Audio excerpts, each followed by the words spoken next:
There you go. How's everybody doing? How is everybody doing? I just hope it is recording. It is recording. I know I changed. How's everybody doing? Good afternoon or early evening. Uh, uh, I'll,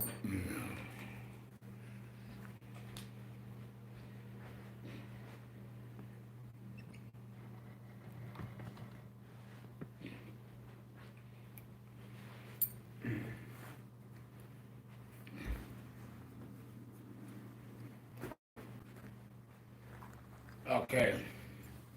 How's everybody doing? Oh my goodness. You get exhausted by the time you do the show. You get exhausted. Alrighty.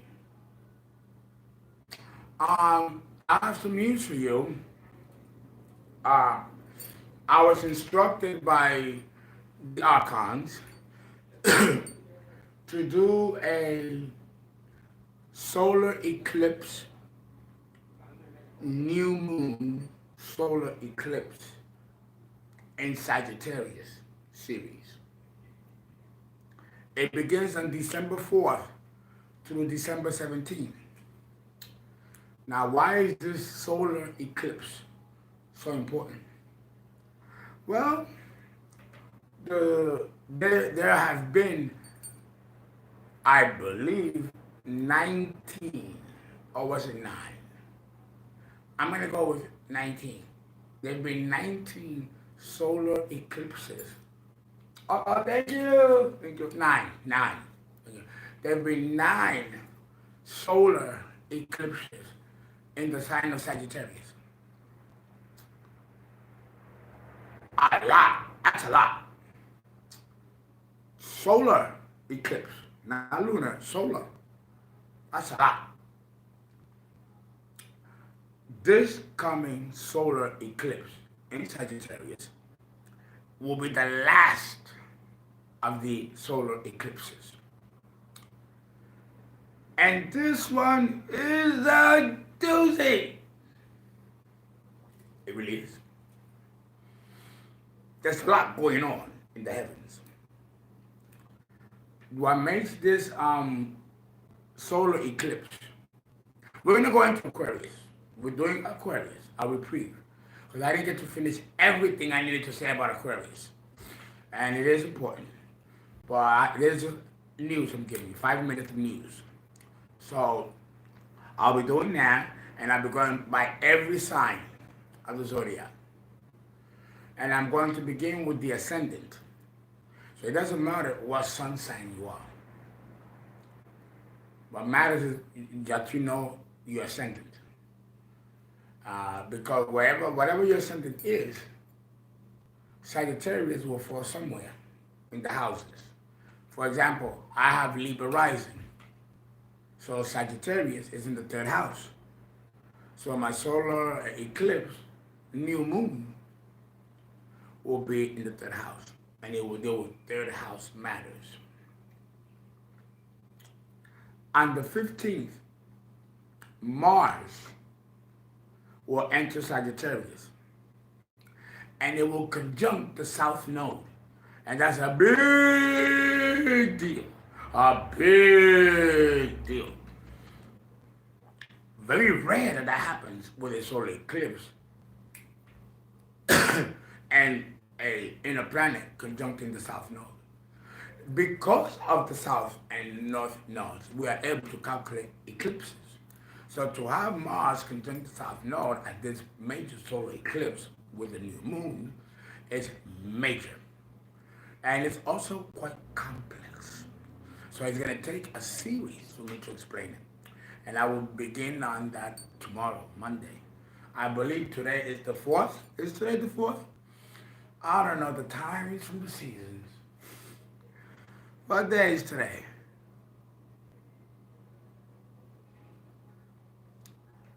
I don't know what day is today. It's today the 4th. If what anything begins today, we'll do a series on Monday. Okay, and what else did I have to say? What else? I'm caught up with everybody with the readings, so that's good. We got my old people that have a year contract. Okay, so that's good. The second part of the surgery here is on the 17th. Interesting, on the 17th.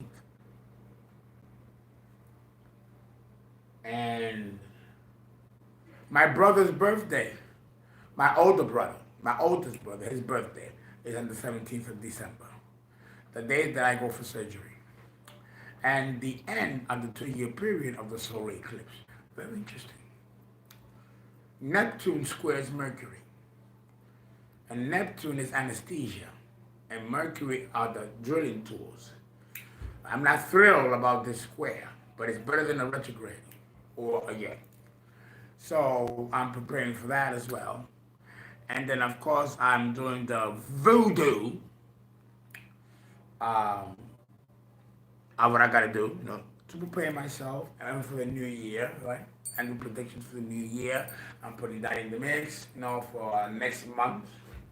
2 predictions. And then Christmas bonuses, Christmas specials on birth charts and readings. Um, on Monday, tomorrow, I will be going downtown to the FBI in First Federal Plaza about my fraudulent first friend who's hitting Instagram crazy with all kinds of accounts opening my name, causing tremendous collateral damage. So we are going there to the FBI tomorrow and then contact the chapter in Dallas and to catch him and get, it's guys turn out a big deal. It has become a big deal. But we have to do it. We have to do it. And I'm beginning to suspect that maybe I'm going through this as an example of strength, but also where what others could do if you find yourself like me in this situation. What do you do? What are the procedures? What are the steps? How do you protect your money and protect the subscribers' money that are being hit under your name? Because it's YouTube, Instagram, none of those platforms, OnlyFans, they don't have a fail-safe mechanism to protect the subscribers or protect the service being surrendered on these platforms. And that's a shame. So we have to set an example. So I'm called being the cardinal Aries I am, will be the one to set the example. Okay. Oh, my little margarita.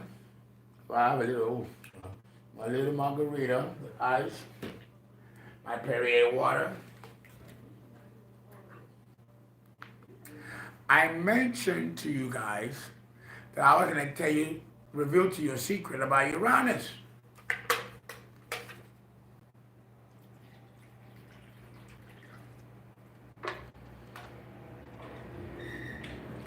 Yeah. And this one baffled me for years and years and years and years and years. And the archons have finally gave me the green light to discuss it.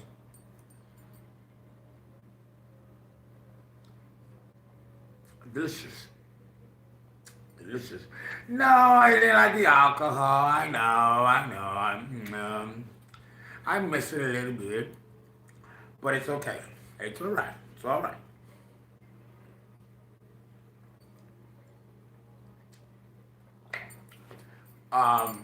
Let me see who's here.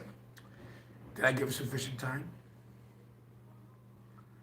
Okay, let's see. I'm so scared to move the damn phone.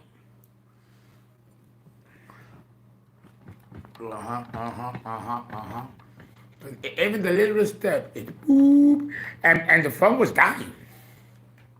The phone was dying. And I plugged it up. And do you know that the bitch would not charge? I'm like, motherfucker. Oh, I'm sorry. I know it sounds. I'm sorry. Oh God. I've got to stop cursing. But it's been rough. It's been roughneck. Anyway, I still haven't lost my sense of humor. little light. My lamp broke. The fucking reptilian broke my damn lamp. I'm gonna get him good tomorrow. Oh, guys. Oh, God. Sunday. Do you ever feel like sluggish? I mean, it's Sunday. It's not even 8 o'clock yet. It's like 7 o'clock, and it feels like it's midnight. Sundays are always so retiring, aren't they? Well, after I do this, I'm trying to see which itinerary to do first. I got it. Let me do this. We'll do the Uranus, and then we'll jump into the Reprieve. Okay, let's say hello.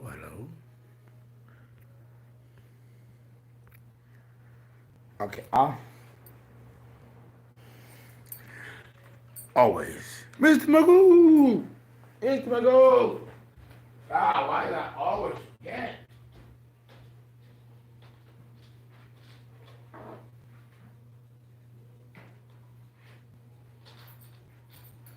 And, but wait a minute, where is it? Oh, man. Yes, I did bring it. Oh,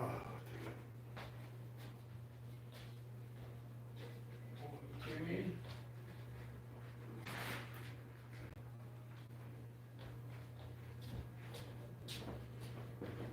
Oh, my God.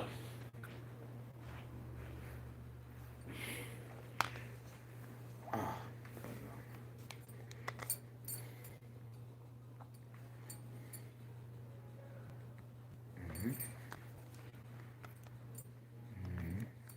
Okay.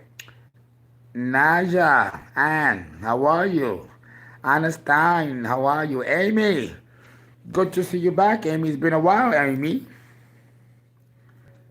Glad to see you back. Nicole Robin, always a pleasure. Don't change your vortex. Good evening. Live chat. Okay, let's get the live chat out of there. Um, there's no way to donate aside from Zelly. Won't be able to do it. You have to download it. It's the Bank of America. They for some reason they only want Zelly. They don't want the other ones. And I used to have all the other ones, but we can't do it under this LLC. Oh God, I got this pain. Thank you. It's an Elgin Rolex. Elgin Rolex from 1867. The model, of course. Alexa, Easter 1122. How are you, Easter? I'll answer those questions in a second. Okay, let's go up, further down. Okay, Cranky Beast. How are you, Cranky Beast? Thank you for your donation, Rina Bambina. Thank you for your donation. Again, I'd rather be Zelly than Super Chat. Let's see, Chronic Astrology. How are you? Diego Terronis. How are you? Thank you so much for your patronage. Okay, let's see here. I know. Elvira Valdez. How are you guys? Welcome. Oh my God, a little pain.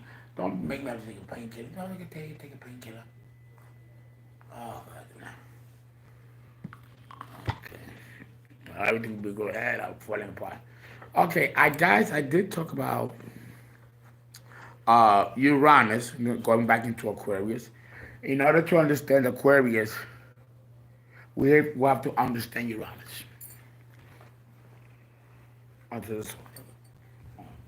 We have to understand Uranus. And Uranus is very poorly understood by cosmologists. Like I mentioned, we have no idea, scientists, material scientists, cosmologists in particular, don't know why Uranus is lying on its prime vertical. The prime vertical are the poles that cut through the Earth, north and south, or what we call the circumpolar axis. While the horizon, you know, this is the prime vertical, this is the equator, or the horizon. Right? The entire prime vertical of the planet Uranus is 180 degrees down, sideways. That means that it has reached zero gravity when it sits. It's zero gravity. The planet should implode at that, but it didn't. It's a gas giant, so they're assuming that because it's a gas giant, that the laws of physics concerning gas giants versus planets that are made of matter, right? Like Mars, Venus, have different morphology and histology, in the sense of their composition, their molecular weight, the atomic weight, the critical mass, all those scientific calculations determines the characteristical traits of gas giants and non-gas giants. And cosmologists thought that they had it figured out. Now they're finding out now, 2021, that their theories on gas giants and how they were made was completely flawed. So now scientists are back to square one. And that's just the aspect of gas giants. Now the other anomaly is that Uranus is sitting on its sideways. I mean, totally. I mean, the pole reaches zero. That's 180, completely laying flat. You've seen the Buddha temples. You see pictures of them in India, in Hindu. His color is blue, right? If you go to India, you go to the huge shrine, huge, almost comparable to Stonehenge, huge, and he's blue, and he's laying on his side. They knew about Uranus way before the West did, way before scientists did, way before the classical period, the Neolithic period, the Paleolithic period. These Hindu peoples knew about Uranus tilts. And he was the first god, the first Baba, Buddha, blue. When I saw that in India, I'm like, oh my God. He represents Uranus, the first god. This statue is going back to the pre-Polarian epoch. What a wonderful education will do for you. So I put it together, Of course, scientists rejected it, like they always do, because they can't prove it and therefore they can control it. Like the Dogon tribe in Africa, who knew that Cyrus had a sister or parent star, or actually a binary star, Series A and Series B. Americans discovered Series A, but they did not discover Series B. And there was anomalies on Series A that scientists did not know what it was. And lo and behold, two stars rolling together. We call that binary. The Dogon tribes of Africa knew about this thousands of years before we did. So there are mysteries here that scientists are so mad that we know. And we don't need science to know why they're there. Too bad. We have an answer as to what happened. And I'm going to put it on the board. I'm going to draw it. I think it's better if I draw it on the board. But before I start doing that, let me ask you guys, what do you think caused Uranus to be and it's sideways. Because if you know the mythology of Uranus, which cosmologists know it because they teach it, you know, they teach it. When I took astronomy classes and cosmology classes, they had a little bit of the mythology of astrology. They have to, because without astrology, those planets would never have been discovered. So they have to throw something at us for having discovered it for them. And then threw us in the back seat of the scientific community. They called us charlatans and frauds. Burn at the stake. They were the first one to throw us at the stake along with the church. What did I tell you? A brotherhood. They lie in bed together.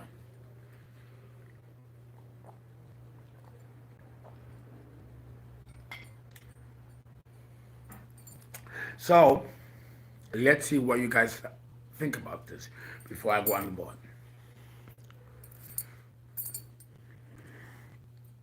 Fernando, oh my goodness, you look so cute. Oh, thank you. Rina. It's our time, Shaggy, yes. Cranky Beach, okay, fit.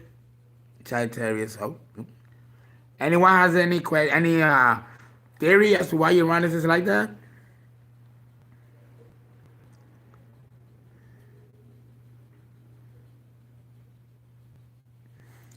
The LLC is a corporation. It is. Yeah, it's actually an umbrella corporation because I have 5 businesses in one. I had six, but one went bankrupt due to the pandemic. The travel business. It's kind of ironic how science pushes away the idea of a miracle, yet points out the idea of a big bang, which requires a miracle in the first place for everything to have come into existence. All they do in their own closed circuits, they do, but they to each other, to each his own. Myra, how are you? Rodriguez T, welcome. Myra says, because Aquarius energy is unpredictable and quirky, so it is. I love it, and I'm going to accept it. But I'm looking for a scientific answer, just to see. Just the fun. I'm only gonna take 2 minutes with this. But hey, to each his own. Uh huh.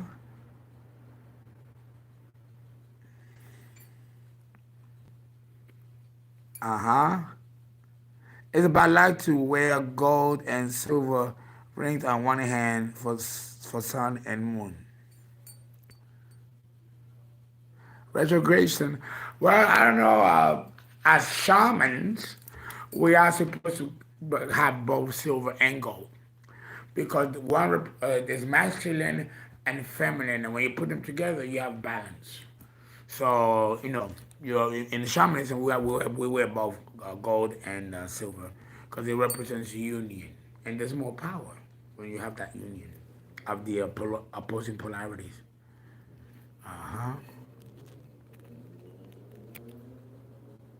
Thank you. You're the best too. I really don't like SAG. Sorry, fakers. Oh, no. Be nice, guys. Maybe from conflict. Uh huh. Hey, Fernando, I really don't like. Okay, I always wear both. Thanks. You're welcome. And let me tell you, the great protection is great protection. Why not? It's excellent protection. You can't go wrong. 18 carat, 22 carat. 22 carat is the limit. They don't have 24 carat in the United States. You have to go to Europe to get that kind of gold. But you can get the 920 silver, very good, from Peru. Strong properties of protection, very much so. Okay, so let me go into the board because I don't think anybody got it. So let me explain. If I don't know if this is even interesting to you, but I have to explain it because it goes into the reprieve.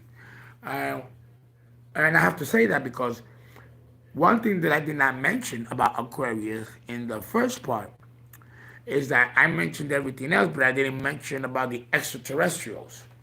Because Aquarius rules extraterrestrials. an extraterrestrial contact. And that's something that we have not experienced in the human condition in this epoch and in this period. It has happened before, but not in this epoch or in this period. It does happen though, per epoch and period. We have not had ours yet. I mean, they come and go, watchers, but to come and say, hey, here we are, that hasn't happened yet. And that will happen. And we will see it in our lifetime. So Aquarius represents of all the things that I have mentioned in the first video.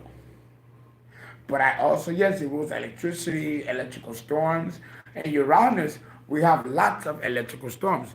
It's impossible if we were to go to Uranus, we'll be electrocuted before we reach the equator of Uranus. And the heat must be incredible. And the gravity, well, if there ever was gravity, there isn't anymore. A 0 degree gravity. When the circumpolar sits on the equator, that's like, scientists don't know why it didn't poof. Maybe it's not something that particularly happens with gas giants. But if you know the story of Uranus, Uranus was castrated by Saturn, killed by his own father. And when we look at the word castration, we are looking at some physical part being cast off from Uranus. It's this casting off by Saturn, castration, that caused Uranus to spin out of control and into a sideways orbit, pushing it away, floating away. It looks like whatever Uranus had with it, it was anchoring it and giving it a stable orbit. We see this in our planet. Let me get the board and let me show you what I mean.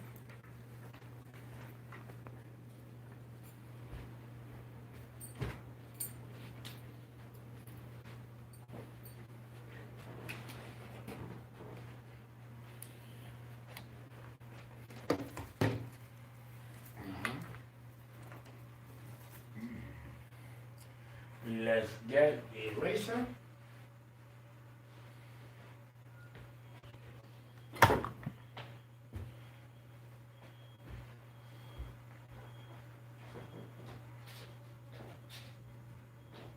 Okie dokie.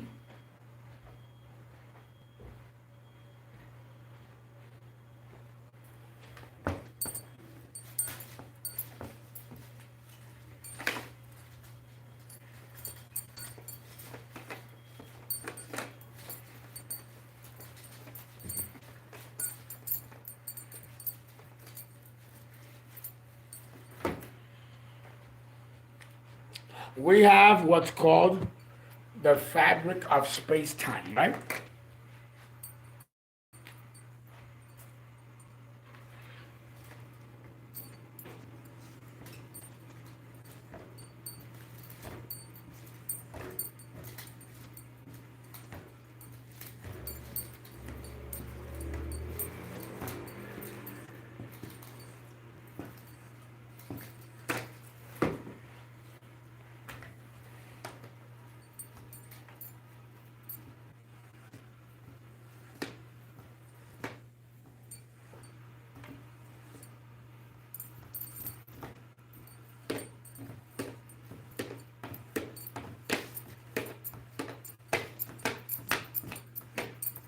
The fabric of space-time is like a blanket, right?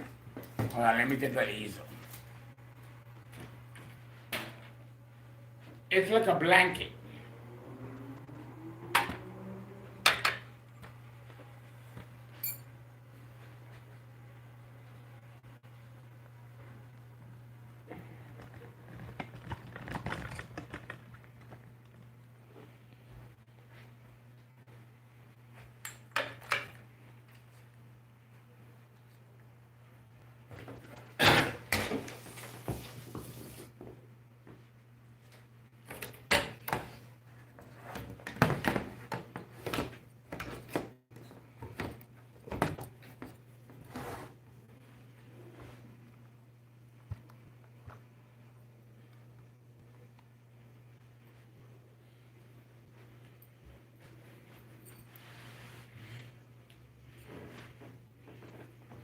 Right here. Okay, this here, the fabric of space-time is like a blanket, right?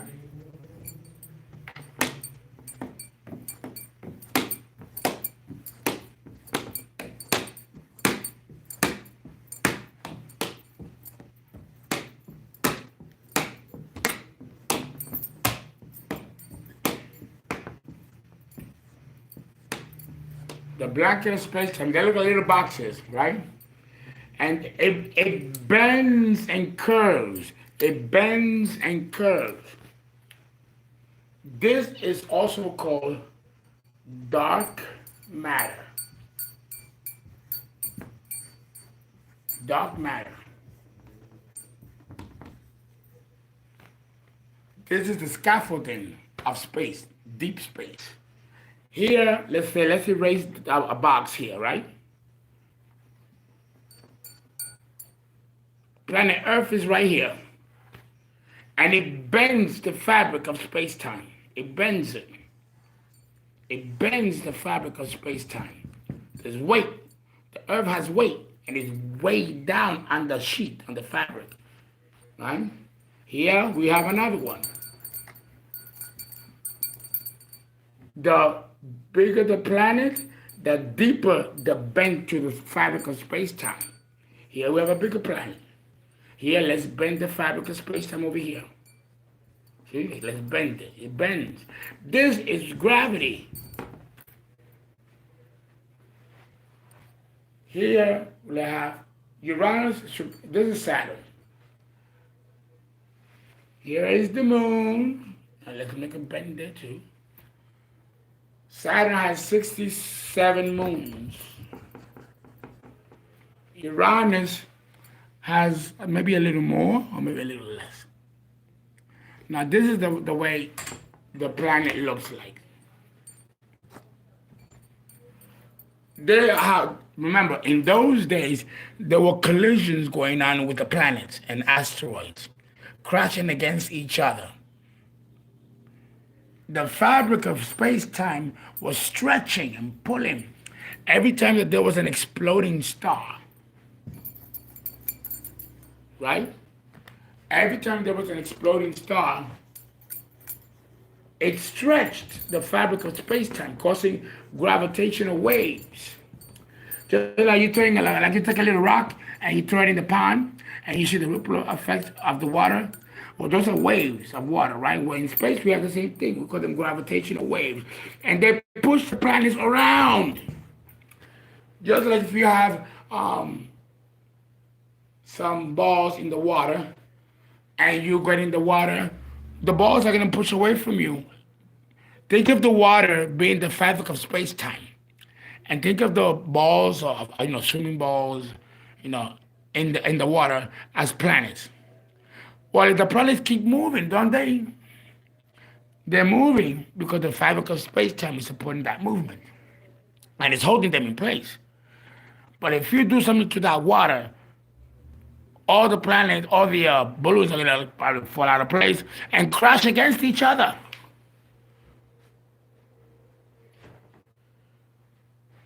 What we think happened was, in those days, the positions of the planets is not what it was then.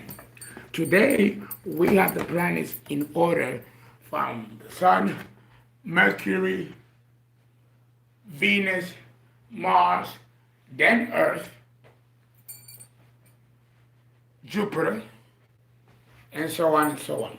But that wasn't the order. Back millions and hundreds of millions of years ago, they had orbits and they had different positions. And we believe that Uranus had a moon. This is Uranus.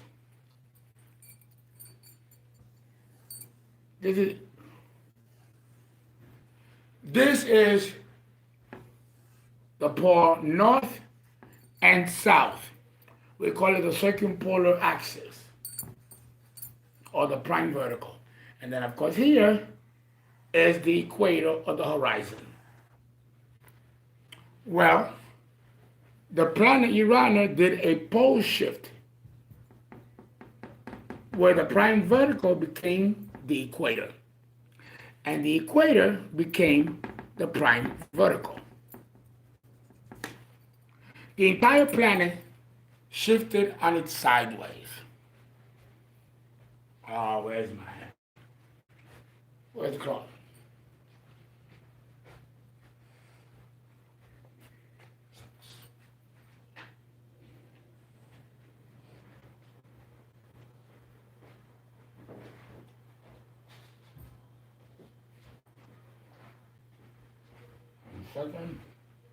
So now the planet sits like this.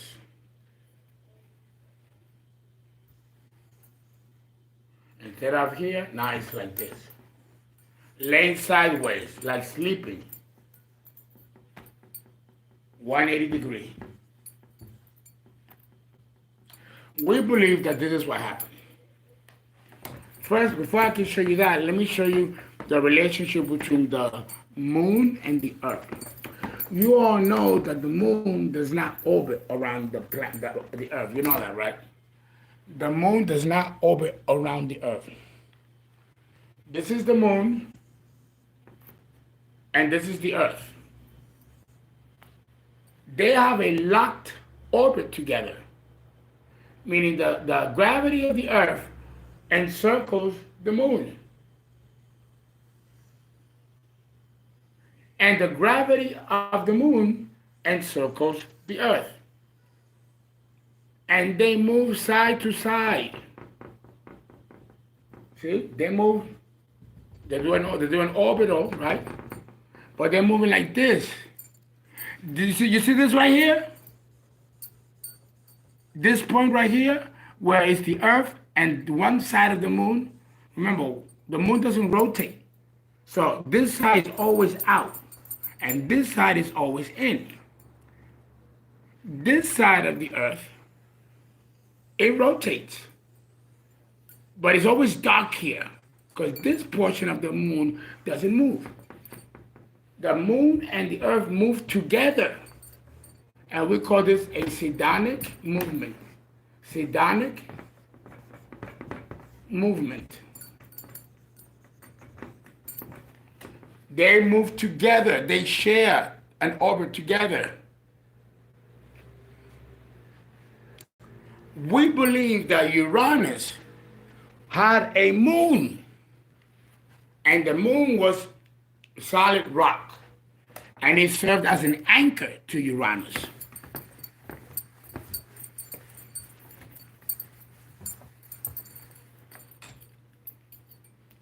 Here's Uranus,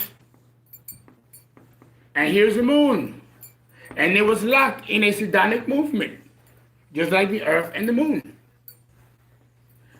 When the fabric of space-time was stretching with the gravitational wave because of the collisions going on, Saturn came over and bumped off the moon, breaking the anchor, because this is a gas giant. So what happened? Like a balloon, it flew up sideways and stayed on its orbit.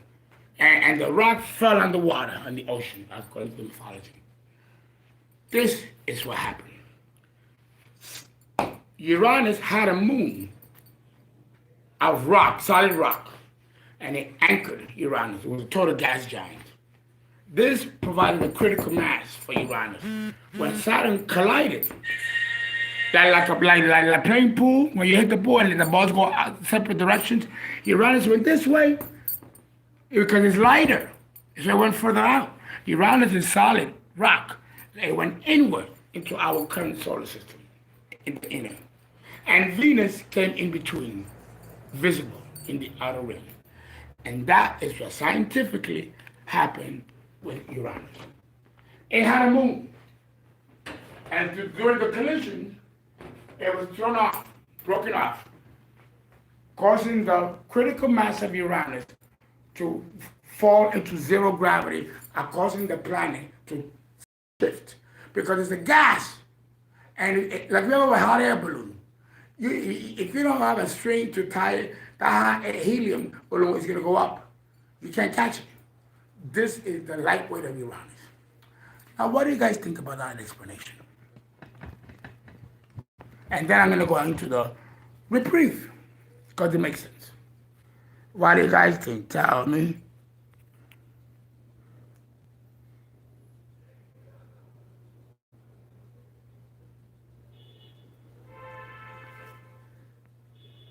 Any questions?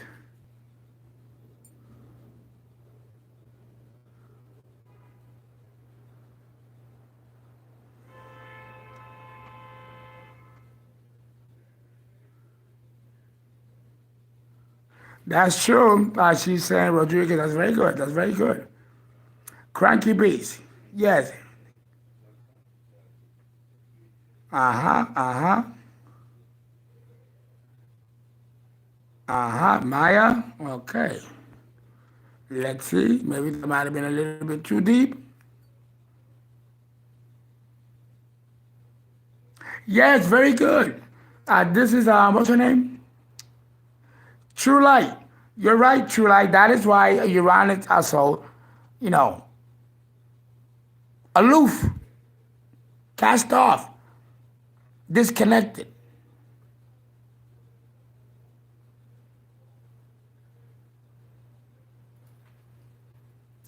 Well, someone help her out. So now we're going to go into the reprieve. Since now I gave you a little bit of the mythology of Uranus. So just like Uranus was cast off into the outer rims of outer space, so Aquarians also feel that they are cast off, or that they're in the outer rim. Like they don't quite fit. They're not going to admit this openly, but that's the feeling that they have, and this can be connected back to the mythology of the planet. Now, we cannot discuss Aquarius without discussing extraterrestrials. And we are in the Aquarian age, and we are going to see another being race that does not belong to our life wave, incumbent power on this planet. Not that they haven't already done it. It's just that you didn't see the actual gang boobha reveal itself. And you know, the Bible and many religious texts talk about the same thing. They talk the same thing. So we know it's going to happen.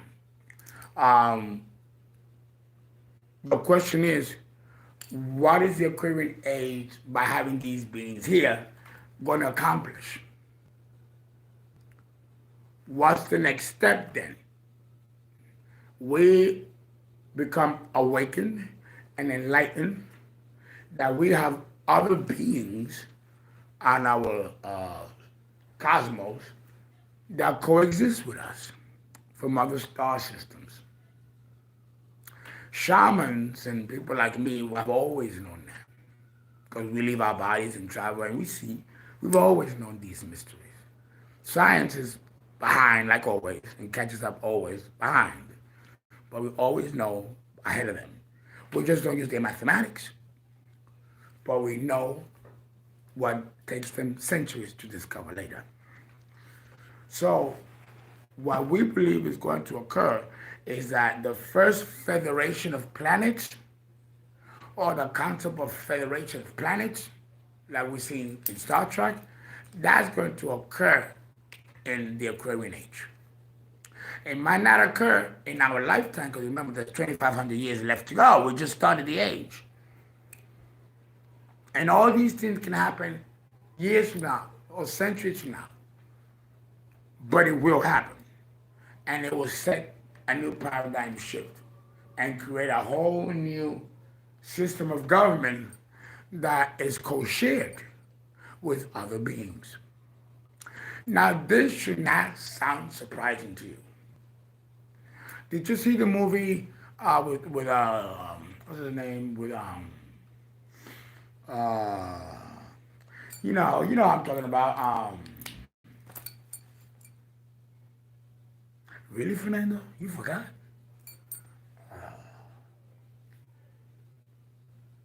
Die Hard, Bruce Willis. Did you remember? Did you guys see that movie called The Fifth Element with Bruce Willis?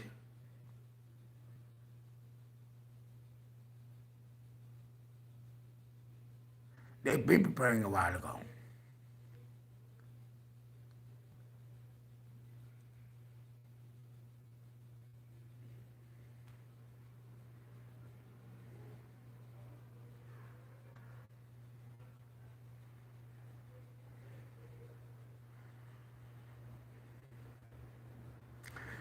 The movie The Fifth Element with Bruce Willis. Weren't they all living with other beings? It wasn't just human, there were other beings there, weren't there? In that movie. What about Star Wars? 1, 2, 3, and 4. They had beings, the Jawas, right? Did you have different beings that coexisted with humans? Or the Ewoks, remember? That's real. Do you know that there are planets where there's only trees? Only trees. And there are planets where there's only water. The Orishas, they come from a planet like that. And I told you it was Cyrus. Cyrus B. That's where they come from. Which is why they like the water here and they go into the water. USO, unidentified submerged objects. And the god that followed, that led them all, according to the Dogon tribe in Africa, said that the name was Yemaya. Oh, it's deep, deep. So they're not from here. They are not from here. They're from Cyrus. And they came here because our planet is similar to Cyrus. And there's water in Cyrus. And scientists don't know that, but we do. So, another movie, Blade Runner. You remember Blade Runner from the 90s? Oh, that's the 80s. The point is that there's a lot of movies out there, science fiction, that have humans coexisting with humans. I mean, with extraterrestrials. How about that series on Channel 9? What is it, Series 9? Or Deep Space 9? Or Board 9, something 9, where they have beings that have them in different quarantines or camps. And they look like, I don't know, octopus or something. They were ugly. But they do these movies and shows to prepare you for that. To prepare you for that, because that's coming. I did videos letting you guys know the mystery behind television, the film industry, and theater, and why we have those mediums.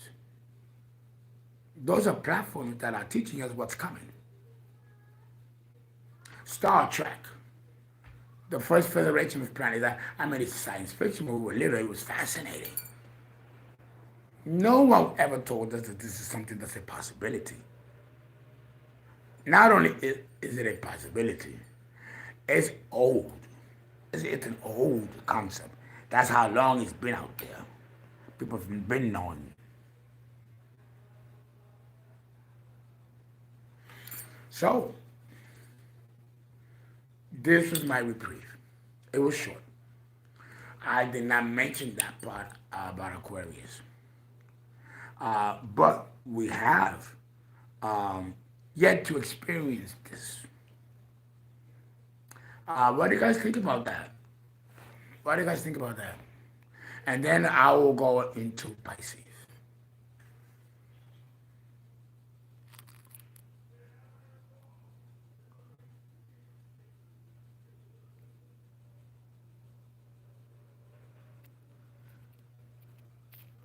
Uh-huh.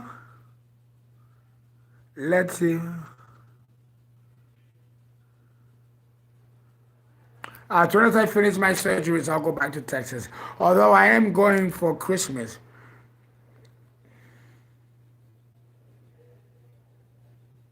Well, we already are, John D, in Christ consciousness. All this that we're talking about is Christ consciousness. No, Christ was just one of many that will come after him. But he said the fact, he said the cornerstone.